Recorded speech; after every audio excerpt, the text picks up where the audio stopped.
Hey, I'm Frank Kane, and I spent over 9 years at Amazon.com and IMDb.com making sense of their massive data sets, and I want to teach you about the most powerful technology I know for wrangling big data in the cloud today.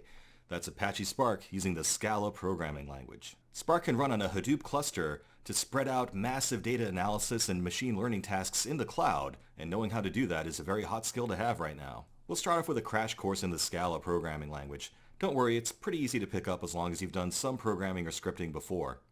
We'll start with some simple examples, but work our way up to more complicated and interesting examples using real massive data sets.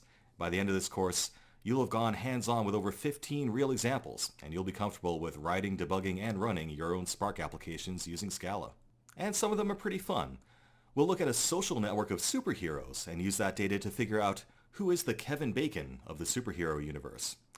We'll also look at 1,000,000 movie ratings from real people and actually construct a real movie recommendation engine that runs on a Spark cluster in the cloud using Amazon's Elastic MapReduce service.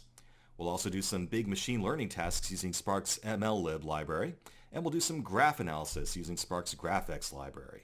So give it a try with me. I think you'll be surprised at how just a few lines of code can kick off a massive complex data analysis job on a cluster using Spark. So check out some preview lectures and enroll. I think you'll enjoy the journey with me, and you'll come away a more valuable engineer.